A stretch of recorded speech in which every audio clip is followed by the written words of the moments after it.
навсегда. Все и каждый миг здесь проведенный мы пронесем через года. Мы пронесем через года.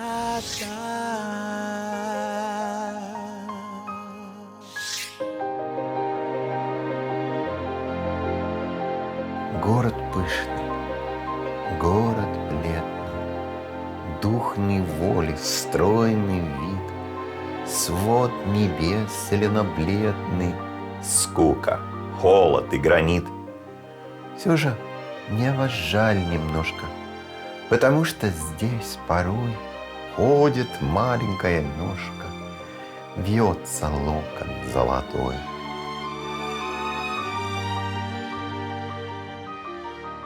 Меня зовут Джулиан Генри Лоуэнфельд. Я американец, учился в Гарварде, а потом в ЛГУ, в Ленинграде тогда, теперь в Санкт-Петербурге. В семье Джулиана никто не говорил по-русски, но всегда гордились своими русскими корнями. Бабушка сама любила Россию. Ее родители были русскими. Она не знала русского языка, но ее родители, их родной язык был русский. И она сохранила любовь к России. Неравнодушен к России был еще прадед Джулиана. Рафаэль Лёвенфельд занимался переводами произведений Льва Толстого на немецкий язык. Он перевел и поставил мировую премьеру пьесу Толстого «Власть тьмы», за что его даже судили за богохульство. И он отбивался героически, выиграл, суд его оправдал, и он сам себя защищал. А защищаться в семье Лоуэнфельд умеют все поголовно, причем профессионально. Мой папа был адвокатом, мой дедушка был адвокатом, мой дядя был адвокатом, сестра уже явно готовилась стать адвокатом, и стала она замечательный адвокат. Вот, и как бы негласно было уже решено, что я тоже буду адвокатом, и стал. Джулиан не стал сопротивляться отцовской воле и все-таки поступил в Гарвард на юридический. Сейчас, признается, учился без особого удовольствия. Дисциплина. Уроки, домашние задания. Делай так, потому что я прошу. Вот это я никакой, я правда, я ужасно упрямый. Будущим юристам приходилось рано вставать и помногу зубрить теорию. Единственным развлечением были курсы гражданской обороны. К сожалению, была холодная война, и мы думали о России как о страшном враге. Мы очень дико боялись. У нас даже были уроки гражданской обороны, что делать в случае советского нападения на Бронкс. Правда?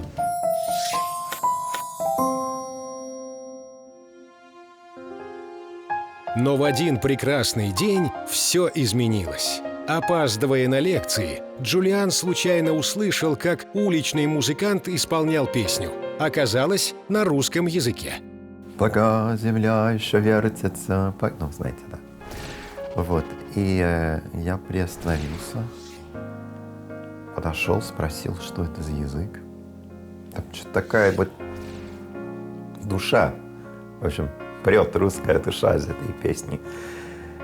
И эта минута решила мою участь, как говорит Пушкин в «Пиковой даме».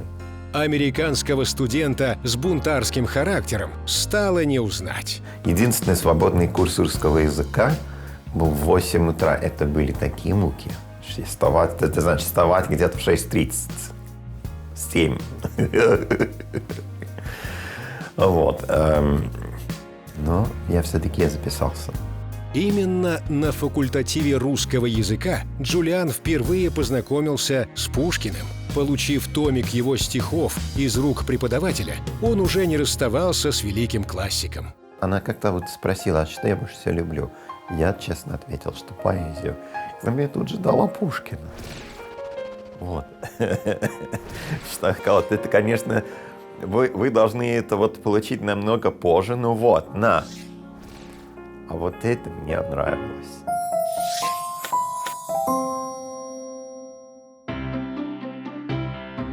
По-прежнему невозможно установить время по солнечным часам в Петербурге.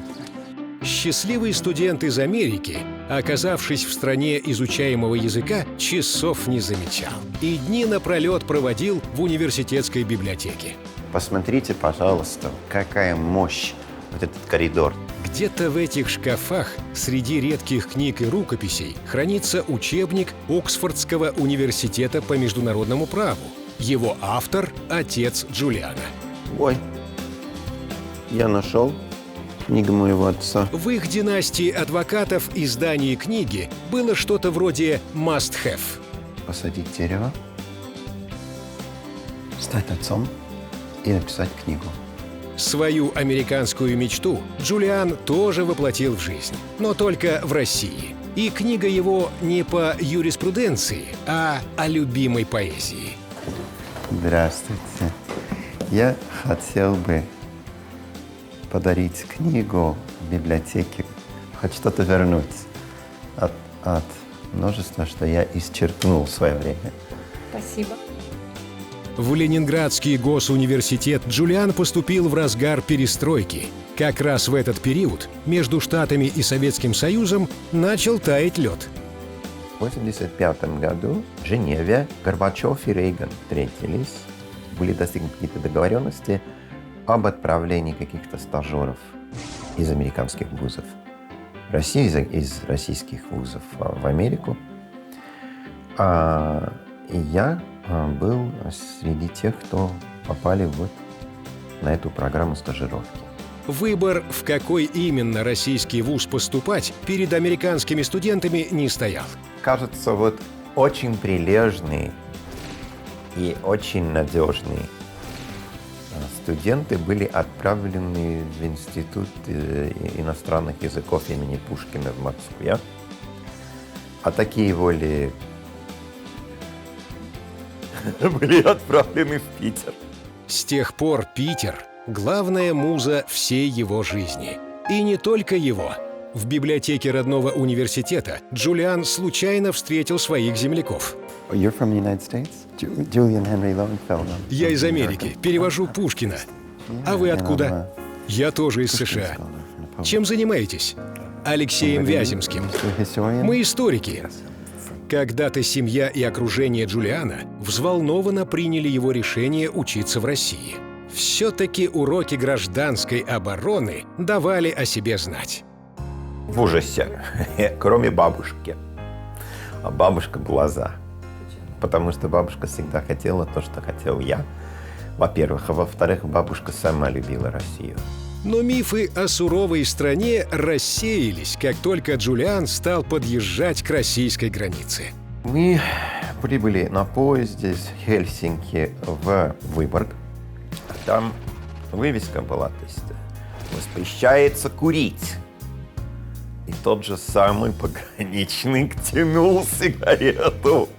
А когда американец оказался в студенческой столовой, все по классике жанра. Путь к сердцу студента лежал через желудок. Вот такие котлетки. Точки, да? Хорошо. Да уж, о черной икре в годы учебы он даже не мечтал. Зато теперь в бывшем здании общежития номер 6 ее продают килограммами. Добрый день. Ну что тут скажешь? От такого сюрприза у любого подкосились бы ноги. А ведь когда-то ему не было скользко играть в футбол даже на льду, прямо на реке Неве. Было очень холодно, помню, это минус 30, минус 25. И вот как, видите, как человек ходит сейчас по льду, по Неве. И мы вообще организовали такой импромту матч американцев против русских. И играли в футбол в ничью, между прочим, 0-0. Никто вообще не забивал. Гуляя по Ленинграду, Джулиан навсегда связал свою судьбу с жизнью и творчеством Александра Пушкина. Это было как влюбленность. Я просто как во сне ходил по этому городу. И ко мне подходит милиционер, очень так сурово говорит: «Что ж вы, товарищ, бесцельно шатаетесь?» Это как программная фраза моей жизни. Ну, это перекликается тоже с Пушкиным. Да, поэт идет Открыты вежды, но он не видит ничего. А между тем за край одежды прохожий дергает его. Скажи, зачем без цели бродишь? Вот.